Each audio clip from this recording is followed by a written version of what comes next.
Hello students, this is your SS ma'am और आज मैं आपके लिए बुलेट रिवीजन एनसीईआरटी में लाई हूं एक नया topic which is restriction enzymes, restriction endonucleases. अब ये एंजाइम्स कौन होते हैं, क्या फंक्शन है, कहां से मिले, कैसे काम करते हैं, ये सब का सब हम आज यहां पर पढ़ने वाले हैं।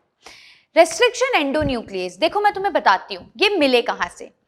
ईयर 1963 में ना बैक्टीरिया से दो एंजाइम्स मिले। क्या हुआ, 1963 में बैक्टीरिया से दो एंजाइम्स आइसोलेट किए गए जो कि क्या फंक्शन परफॉर्म कर रहे थे, जो कि बैक्टीरियोफेज की ग्रोथ को रेस्ट्रिक्ट कर रहे थे। क्या कर रहे थे? रेस्ट्रिक्ट कर रहे थे बैक्टीरियोफेज की ग्रोथ को। तो अब आप मुझसे पूछोगे कि बैक्टीरियोफेज क्या है? स्टूडेंट्स, बैक्टीरियोफेज एक वायरस है जो कि बैक्टीरिया को इन्फेक्ट करता है, बैक्टीरिया को किल करता है। मैं तुम्हें बताती हूं क्या होता है। जैसे सपोज ये एक बैक्टीरिया है, ठीक है, this is my hand, this is a bacteria. एक वायरस जाके इस पे अटैच हो जाता है और अपना जेनेटिक मटेरियल बैक्टीरिया के अंदर घुसा के बैक्टीरिया के जेनेटिक मटेरियल से चिपका देता है। अब बैक्टीरिया को क्या लगता है कि यार ये तो मेरा खुद का जेनेटिक मटेरियल है, वो उसका रेप्लिकेशन, ट्रांसक्रिप्शन, ट्रांसलेशन सब कुछ कर देता है और फिर बहुत सारे वायरल प्रोटीन्स बन जाते हैं। वो वायरसेस उसी सेल को मार देते हैं, किल कर देते हैं और फिर जाके दूसरी सेल्स इन्फेक्ट करने लगते हैं। This is how a virus works, वो ऐसे काम करता है। लेकिन इन्होंने 1963 में कुछ ऐसे एंजाइम्स आइसोलेट किए बैक्टीरिया से जो कि वायरसेस की ग्रोथ को रेस्ट्रिक्ट कर रहे थे। ये एक्चुअली में दो एंजाइम्स थे, जिसमें से सबसे पहला एंजाइम तो क्या कर रहा था, जो बैक्टीरिया का खुद का डीएनए था उस पे मिथाइल ग्रुप ऐड कर रहा था, यानी कि उसका मिथाइलेशन कर रहा था। वो एक मिथाइलेटिंग एजेंट था, मिथाइलेटिंग एजेंट जो कि मिथाइलेशन कर रहा है। और जो दूसरा था वो वायरल डीएनए को कट कर रहा था। दूसरा क्या कर रहा था? वायरल डीएनए को कट कर रहा था। इस एंजाइम को जो कि वायरल डीएनए को कट कर रहा था उसी को हमने रेस्ट्रिक्शन एंडोन्यूक्लिएजेस बोला। क्या बोला? रेस्ट्रिक्शन एंडोन्यूक्लिएजेस। देखो स्टूडेंट्स, हुआ क्या, इन्होंने देखा कि ये एंजाइम्स वायरसेस की बैक्टीरियोफेज की ग्रोथ को रोक रहे हैं बैक्टीरिया के अंदर। अब ऐसा कैसे कर रहे हैं? तो इन्हें पता चला कि भैया एक रेस्ट्रिक्शन एंजाइम है, एक ऐसा एंजाइम है जो उस वायरल डीएनए को कट कर देता है। तो वो एंजाइम इसको रोक रहा है, इस कारण वायरसेस ग्रो नहीं कर पा रहे। फिर इन्होंने सोचा कि यार ऐसा कैसे हो रहा है कि ये सिर्फ वायरल डीएनए को कट कर रहा है, बैक्टीरियल डीएनए को नहीं कर रहा। अब बैक्टीरिया के पास थोड़ी ना आंख, कान, नाक, मुंह होते हैं जो वो आइडेंटिफाई कर पाए कि ये मेरा डीएनए है, ये उस वायरस का डीएनए, मुझे इसको मारना है। उसके लिए तो सब मॉलिक्यूल्स हैं, सब एक जैसे हैं। तो इन्हें पता चला कि एक दूसरा एंजाइम है जो कि बैक्टीरिया के डीएनए पे हर थोड़ी जगह मिथाइल ग्रुप ऐड कर रहा है, जिस कारण वो बैक्टीरियल डीएनए को मार नहीं पा रहा। This is what was invented in 1963. अब ये जो रेस्ट्रिक्शन एंजाइम निकल के आया, रेस्ट्रिक्शन एंडोन्यूक्लियस निकल के आया, इसको हम आज बायोटेक्नोलॉजी में भयंकर रूप से यूज करते हैं। बहुत इंपॉर्टेंट है, इसके बिना बायोटेक्नोलॉजी पॉसिबल ही नहीं थी। कैसे काम करता है ये मैं अभी बताती हूं। देखो, रेस्ट्रिक्शन एंजाइम या रेस्ट्रिक्शन एंडोन्यूक्लियस, देखो इसका नाम एंडोन्यूक्लियस क्यों है? क्योंकि ये न्यूक्लियस एक्टिविटी कर रहा है, ये डीएनए को कट कर रहा है, लेकिन अंदर कहीं पे जाके कट कर रहा है, कोनों पे कट नहीं कर रहा, इसीलिए इसका नाम रेस्ट्रिक्शन एंडोन्यूक्लिएज है। और ये कटिंग का काम कर रहा है। अब तुम्हें कोई चीज काटनी है, कैसे काटोगे? सिजर से काट लोगे, है ना, नाइफ से काट लोगे, या हद से हद तुम पेशेंट को ट्रीट करने जा रहे हो, उसको स्केल्पल से काट दोगे, इसी सब किसी चीज से काटोगे। तो रेस्ट्रिक्शन एंडोन्यूक्लियस को हम मॉलिक्यूलर सिजर कहते हैं, क्योंकि ये मॉलिक्यूल को कट कर रहा है, या हम उसे मॉलिक्यूलर नाइफ कहते हैं, या हम उसे मॉलिक्यूलर स्केल्पल कहते हैं, जो मॉलिक्यूल्स को कट करने का काम कर रहा है। अब ये ऐसे कहीं पे भी कट नहीं कर देता, ये पूरे डीएनए में एक बहुत स्पेसिफिक जगह पर ही कट लगाएगा, और उस जगह को, उस सीक्वेंस को हम कहते हैं रिकॉग्निशन सीक्वेंस या रेस्ट्रिक्शन सीक्वेंस। देखो ये मेरा पूरा डीएनए है, या ये मेरा पूरा डीएनए है, तो ये हर जगह कट लगाता नहीं फिरेगा, ये सिर्फ एक स्पेसिफिक जगह को देखेगा, परखेगा, रिकॉग्नाइज करेगा और वहीं पे कट लगाएगा। जैसे सपोज यहां पे, तो वो जगह जहां पर एक रेस्ट्रिक्शन एंजाइम कट लगा सकता है उसको हम कहते हैं रेस्ट्रिक्शन साइट, या डीएनए का सीक्वेंस है तो रेस्ट्रिक्शन सीक्वेंस।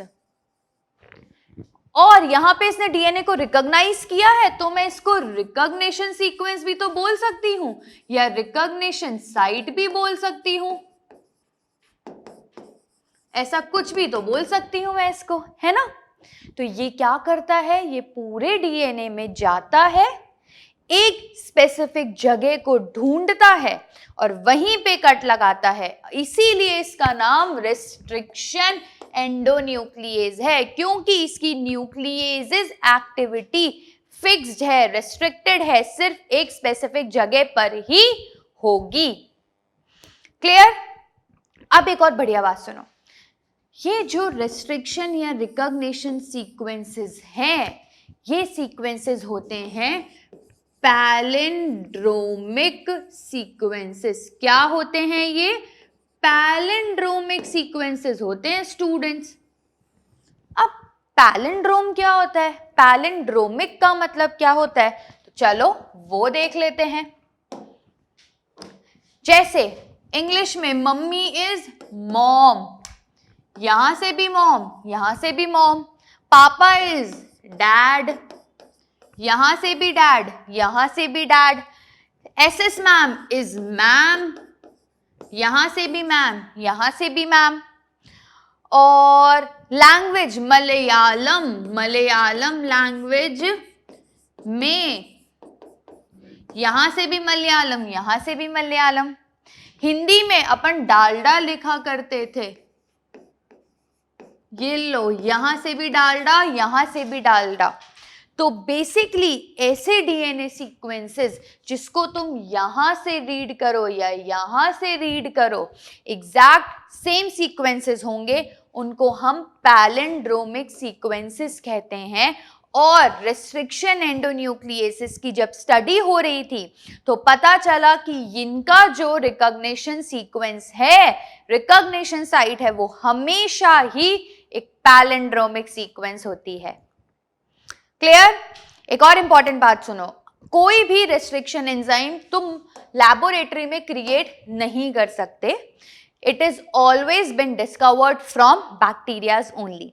बैक्टीरिया की बॉडी का डिफेंस मैकेनिज्म है, हम इन्हें वहीं से आइसोलेट करते हैं। सबसे पहला जो रेस्ट्रिक्शन एंजाइम आइसोलेट हुआ था उसका नाम था हिंद2, एनसीईआरटी में लिखा हुआ है, इंपॉर्टेंट है। अब हम फोकस करने वाले हैं कि कैसे रेस्ट्रिक्शन एंजाइम काम करते हैं, इनका एग्जैक्ट फंक्शनिंग क्या है, और ये हम करेंगे एक एंजाइम की हेल्प से जिसका नाम है EcoR1। इस एंजाइम की हेल्प से हम पूरा रेस्ट्रिक्शन एंजाइम की फंक्शनिंग को डिस्कस करते हैं। देखो मैंने क्या कहा, पूरे डीएनए सीक्वेंस में ये आइडेंटिफाई करेगा इसका रिकॉग्निशन सीक्वेंस, राइट। तो सपोज ये मेरा पूरा डीएनए चलता जा रहा है, ये मेरा पूरा डीएनए मॉलिक्यूल है जो कि ये रहा 5' ये रहा 3', तो ये 3', ये 5' हो जाएगा और ये 3' हो जाएगा। बाकी हर जगह नॉर्मल बॉन्ड्स प्रेजेंट हैं, कोई दिक्कत नहीं है। इसका जो रिकॉग्निशन सीक्वेंस है वो है GAATTC। C तो G के ऑपोजिट C, A का T, A का T, T का A, T का A, C का G। आप दोनों तरफ से देखो, G A A T T C, यहां से भी देखो G A A T T C। तो तुम यहां से रीड करो, यहां से रीड करो, एक ही बात हुई, पैलिंड्रोमिक सीक्वेंस हो गया। बस ये लीजिए, मैंने कहा था ना हर रेस्ट्रिक्शन एंजाइम का पैलिंड्रोमिक सीक्वेंस ही होता है। अब ये क्या करता है, EcoR1 पूरे डीएनए में इसको जहां जहां पे GAATTC मिलेगा ये वहां जाएगा और वहां पे कट लगा देगा। और कट भी बहुत स्पेशल है कि ये हमेशा G और A के बीच में जो बॉन्ड प्रेजेंट है, कौन सा बॉन्ड प्रेजेंट होता है, फॉस्फोडाइएस्टर बॉन्ड प्रेजेंट होता है, ये उसी को कट लगाएगा। क्या हुआ देखिए, ये आपका डीएनए सीक्वेंस था, इसने यहां पे G और A को आइडेंटिफाई किया, पूरे सीक्वेंस को आइडेंटिफाई किया, यहां पे G और A के बीच में गया, यहां पे G और A के बीच में गया और दोनों जगह से कट लगा दिया। जैसे यहां पे अब देखो, ये बॉन्ड ब्रेक हो जाएगा यहां पे और ये बॉन्ड ब्रेक हो जाएगा यहां पे, तो इतना सेगमेंट अलग हो जाएगा और इतना सेगमेंट अलग हो जाएगा। कैसे देखिए, ये हमारा पूरा नॉर्मल डीएनए चल रहा था, ये था यहाँ पे अपना G और ये था C, उसके बाद TTAA, ये लो TTAA अलग हो गए। सिमिलरली दूसरा सेगमेंट देखो कैसा हुआ, ये अपना बढ़िया डीएनए चल रहा था, यहां पे था G, यहां पे था C, ये और ये TTAA, ये बेचारे बेघर हो गए, ये देखो अलग अलग हो गए। और तो और अब इन दोनों को जब सेपरेट किया, ये दोनों स्ट्रैंड्स को इस रेस्ट्रिक्शन एंजाइम ने सेपरेट किया, तो स्टूडेंट्स इसके बीच के हाइड्रोजन बॉन्ड्स भी ब्रेक हो गए। क्या हुआ, ये वाले हाइड्रोजन बॉन्ड्स भी ब्रेक हो गए। तो यहाँ पर ये बेचारों के बॉन्ड्स ऐसे ही खाली बैठे हैं कि यार कोई भी चीज आए और मैं उससे अटैच हो जाऊं, ये चिपकने को बैठे हैं कि कोई तो आए जिससे मैं बॉन्ड बना सकूं। तो इसीलिए हम इनको स्टिकी एंड्स कहते हैं। क्या कहते हैं हम इनको, स्टिकी एंड्स कहते हैं, क्योंकि दे आर रेडी किसी से भी बाइंड करने के लिए।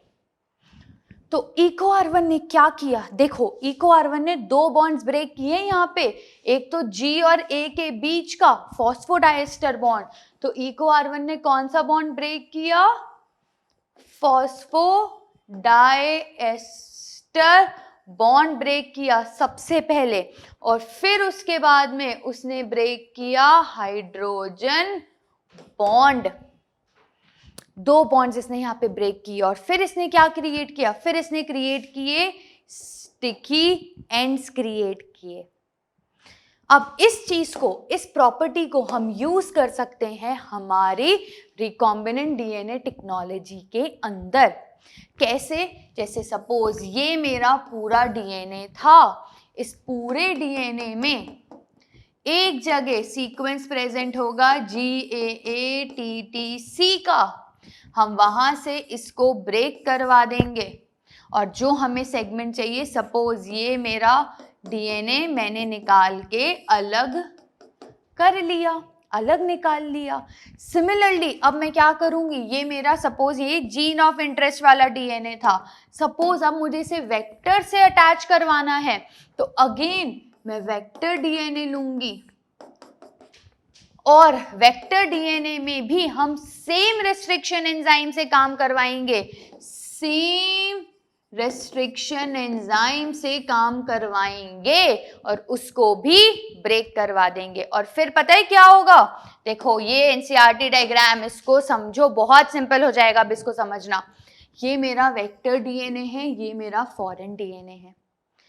हम दोनों को सेम रेस्ट्रिक्शन एंजाइम EcoR1 से कट करवाएंगे। उसने यहाँ पे ब्रेक किया बॉन्ड को, ये लो, तो ये अलग हो गया। अगेन उसने इसको भी यहाँ पे ब्रेक किया और ये अलग हो गया।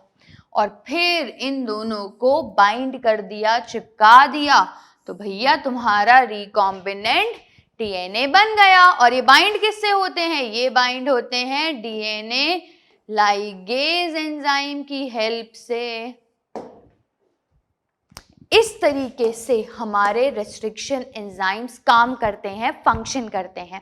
और अब हम देखने वाले हैं इनका नोमेनक्लेचर। रेस्ट्रिक्शन एंजाइम्स को नंबरिंग, जो इनका नोमेनक्लेचर है, वो एक बहुत स्पेशल तरीके से किया जाता है। मैं तुम्हें एग्जांपल देती हूँ EcoR1 की हेल्प से। किसकी हेल्प से? EcoR1 की हेल्प से।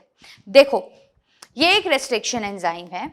हर रेस्ट्रिक्शन एंजाइम का जो फर्स्ट लेटर होगा, फर्स्ट लेटर हमेशा कैपिटल में लिखा जाएगा और जिस बैक्टीरिया से उसको आइसोलेट किया गया है उस बैक्टीरिया के जीनस का नाम होगा। जैसे ये किया गया है इश्चेरिचिया कोलाई से, तो ई कोलाई का ई आ गया। फिर नेक्स्ट दो जो लेटर्स हैं वो स्मॉल अल्फाबेट में लिखे जाएंगे और जिस बैक्टीरिया से आइसोलेट किया है उसकी स्पीशीज के पहले दो अक्षर हैं।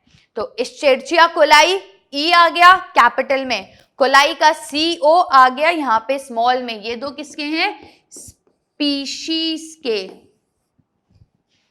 फिर नेक्स्ट फोर्थ अल्फाबेट हमेशा कैपिटल में होगा और वो होगा उस बैक्टीरिया का स्ट्रेन। जैसे ये आइसोलेट किया गया है RY13 स्ट्रेन से, इसीलिए स्ट्रेन। और लास्ट में हम लिखेंगे एक न्यूमेरिकल नंबर। वो नंबर आइडेंटिफाई करेगा कि कौन से ऑर्डर में हमने एक्सपेरिमेंट करके उसको निकाला है। ये है इश्चेरिचिया कोलाई, ई कोलाई से निकला हुआ एक रेस्ट्रिक्शन एंजाइम EcoR1। सिमिलरली जैसे अगर मैं तुम्हें एग्जांपल दूं हिंद 2 का, तो हीमोफिलस इन्फ्लुएंजा से निकला है हिंद 2, सेकेंड नंबर पे निकाला गया था, second experiment order of experiment में निकाला गया था। एक रेस्ट्रिक्शन एंजाइम हो गया, ये इनका नोमेनक्लेचर हो गया। तो स्टूडेंट्स विद दिस हमने पूरा रेस्ट्रिक्शन एंजाइम, उसकी एक्टिविटी, हिस्ट्री, उसकी फंक्शनिंग, उसका नोमेनक्लेचर सब पढ़ लिया है। We'll meet in another class with some new bullet. Till then, thank you.